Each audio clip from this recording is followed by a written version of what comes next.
I got a chance to speak with Mr. Ravi Uppal, the MD and CEO of JSPL, and I began by asking him on how he would describe the performance in the fourth quarter. The turnover was up 24%, EBITDA was up 73%, the loss also came down, but for the entire year there was still a loss of 2,540 crore rupees.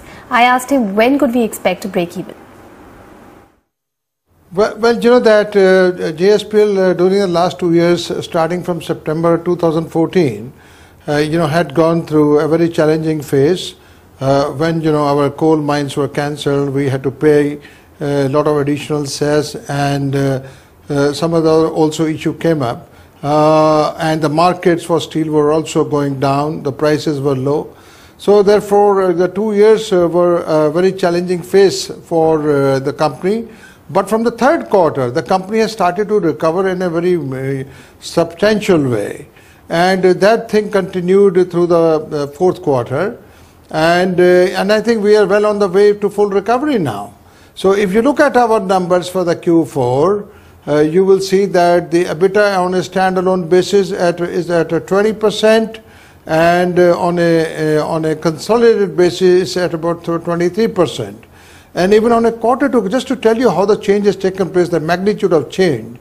And in the fourth quarter, our EBITDA has, on a standalone basis, has gone up by 34%, and on a consolidated basis has gone up by 73%. So I think there's a very major change, and we in the year 1670 that we concluded end of March, we have been able to achieve all-time high turnover for fourth quarter, and also for year 16-17 has been our the highest revenue year. So I think from here onwards there's no looking back, because in the year 17-18 we are going to sell 50% more steel than we did in 16-17. So I think the fourth quarter marks the start of a very positive phase for JSPL.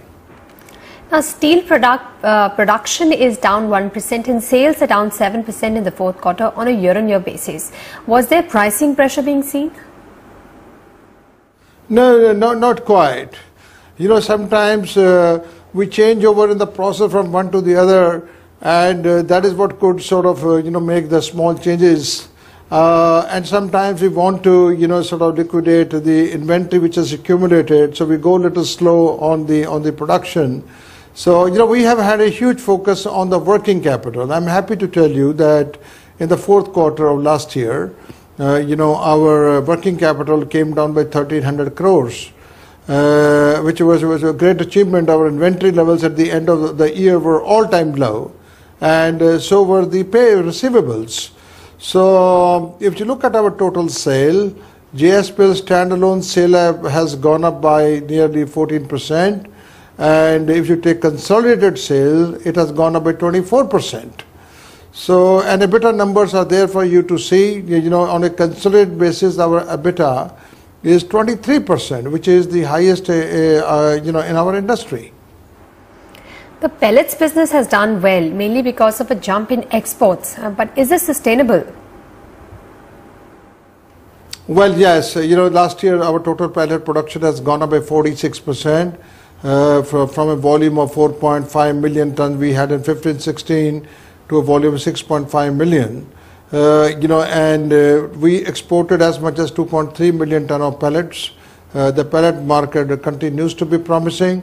We are exporting from Asia to Middle East to Africa, and this also has boosted our exports. If you look at our exports, I think one of the very positive achievements of 2016-17 is our export performance. We ended the year with a total exports of about 3,150 crores, and the year before we did only 750. So there was an increase of nearly 340% on exports. So, and we want to maintain this thrust, and this 3,150 crores make up more than 20% of our total JSPL standalone volume. So 20% export performance, and we want to take it still further. The export becomes a very important part of our total business performance, because we don't have to depend on domestic market alone. So we would like to really build up that business arm as much as we can, so that even if the domestic market, like it did in the past, was subdued, if we had the export market built up, it would have really complemented the domestic market. So going forward, we will remain very focused on export market, both for steel as well as pellets. You would have noticed that our steel exports also have gone up by 150%. We exported to Europe, to Asia, and also Middle East. Now you're looking to export 1 million tons of steel this year. Has the Chinese competition reduced overseas?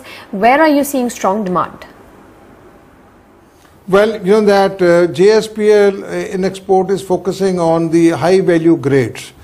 We are not in the low end commercial steel, because that is where you really face very fierce competition. And I mentioned to you earlier that one of our target market is Europe, and we are in the process of setting up an office, in Europe to give a further boost to our exports. The volume of inquiries looks very good, and the Chinese, that there are heavy anti-dumping duty for Chinese imports into Europe, but it does give an opportunity for Indian steel producer to export to Europe. Can you talk about your mining operations abroad now that commodity prices have firmed up? Well, the mining activities we are doing in the Africa and Sub-Sahara Africa and Australia, we actually had stopped the mining activities in both these locations before August 2016. But after that, there was a big movement in demand for these commodities. The prices shot up. That was a good reason for us to start resume the mining activities, which we did. Currently, our focus is to really build up the volumes. We lost no time in coming to a production volume of between 135 to 140,000 tons, which is nearly 1.6 to 1.7 million tons in Mozambique. And the efforts are afoot right now to quickly develop this production to a level of 3 million ton on an annual basis. Likewise in Australia, we want to increase the volume of coking coal that we produce there. We are right now working only on one mine, and we have sought the local government's permission to start mining in the second mine. Once that happens, I'm quite hopeful that our volume from Australia will also develop. So in both these countries, the focus is on increasing volume. More we produce, better we perform in our operating earnings. Your Oman operations have picked up significantly. What has led to this? Well, yes, Oman has performed magnificently last year. Their EBITDA on an annual basis has gone up by 50%, and in the fourth quarter, their EBITDA was higher by 90%.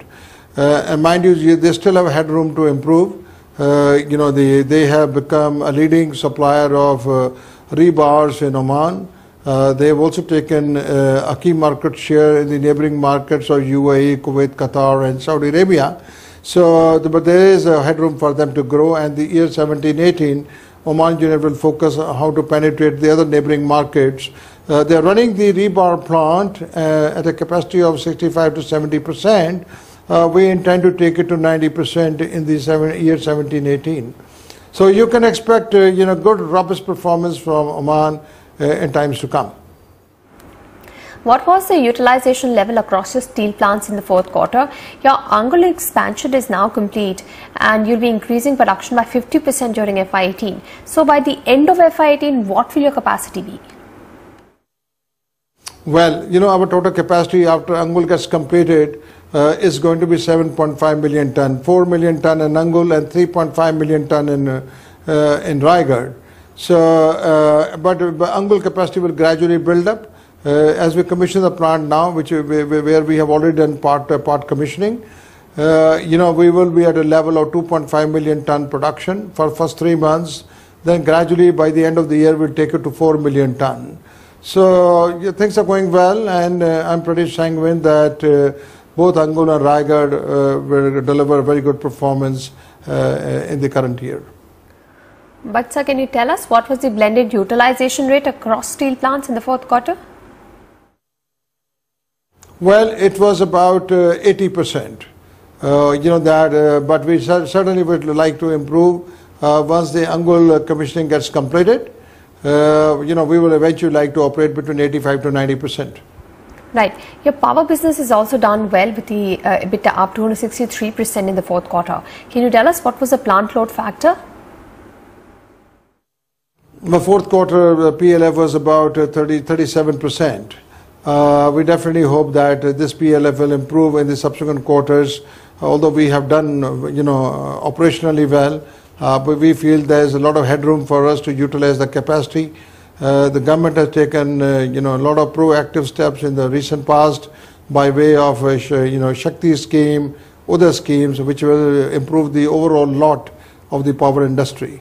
So, government is pretty sensitive to the plight of the power industry, and they've taken some concrete steps, things like coal, which were, in short supply earlier. Now there's plenty of coal, and there's more to come. So I think the steps taken by government are really helping both steel and power industry to get on a sounder footing. But why did the power business see a loss of 84 crore rupees when you made a cash profit of 240 crore rupees? Well, that you have depreciation load of 3400 megawatt and interest burden of 3400 megawatt, but we are right now utilizing only 1/3 of the capacity. So as you utilize more capacity, more earnings will come in absolute terms, and I'm sure that we can come with a very robust performance. In year 17-18, it will be our serious effort to see that we improve the PLF of our plant to a level of at least 60% average for the year 17-18, and our company is taking some concrete measures in that regard. Right. Can you tell us what is the demand for long products which form a larger part of your revenue mix? Well, that whenever infrastructure develops, there's a larger demand for long products compared to the flat products. So now that the government in the recently announced budgetary proposal has put an outlay of more than 350,000 crores for development of roads, railway networks, bridges, I think this is going to augur very well for the steel demand. I feel that in the current year, the total steel demand in India will grow by more than 6%. And the Indian prime producers of steel, they will continue to focus on exports as they did in 16-17. So if you combine these two together, I think it's going to put India's steel industry on a good footing. You generated cash of about 900 crore rupees this year. But how much did you cut your debt by in 2017? What is the debt position now? Well, that the total debt at the start of year 2016-17 was about 46,700 crores. At the end of 16-17, the debt stands at 45,490 crores. This effectively means that we've been able to reduce the debt by about 1,200 crores. Which is, I think, a good start. We remain unequivocally committed to reduce the debt. We don't have any greenfield or brownfield projects, hereafter. We will certainly complete Angul, but thereafter we'll take a long pause because we have built up huge capacity in both steel and power, and we will like to focus more on utilization of the assets already built up than to create more and more. So therefore there won't be any more loans taken, excepting what is in the pipeline now. We will finish it. Thereafter, all the EBITDA that we generate will be used to service the debt. Right. Are you looking at selling more assets to reduce debt, because you sold about 1,000 megawatt of electricity capacity in this year? Well, the focus is not so much to sell, it's more to utilize the assets. We sold 1,000 megawatt, we sold our wind power business, we sold our holding securities. So whatever we could sell, we sold them. And now the rest of the assets are such, they are core to our business, and we like to focus on utilizing them than to start looking for suitors to sell them. Right. Now, pricing has firmed up because of restrictions on steel imports. The government has also now come out with an anti-dumping duty. Is there scope for more price hikes domestically? Well, I think that we have to depend more on the increase in demand of steel in the domestic market. which should happen. In the previous year, the demand was just about 3.5% growth. This will hopefully increase to 6% to 6.2% in the current year, and the year after it's expected to grow at 7%. So I think it's a more increase in demand which will help industry to have better utilization than anything else. Plus, they should also, focus on boosting their exports. India's share in the global trade is just about 3.5%. The global trade is 450 million tons. We export 8.4 and we import 7.5. So that makes it only 16 million ton in the total global trade, which is 3.5%. So I see no reason why we cannot, make efforts to increase our presence in the global trade. Indian companies are very competitive. They are using state-of-art technologies to produce steel to the latest standards, and they have every good reason to increase their presence in the export market. Can you tell us what is the outlook for FY18 in terms of sales and margin performance? Well, that I can't give you a number. I only gave you enough hints to suggest that we will try to increase our production and sale of steel by 50%. We will mine more in Mozambique and Australia. We will utilize the full market opportunity in Oman. We will try to increase the plant load factor of our power plants. So all this put together, I think should be a good indication of the shape of things to come. So I don't want to put a number here right now, but I've given you enough leads to know that we are in a sweet spot. We only can move one way, which is to grow more and more. All right, Mr. Uppal, thank you so much for speaking with us at NDTV Profit, giving us more details of the earnings posted by JSPL, what's happening in the steel sector and what's the way ahead.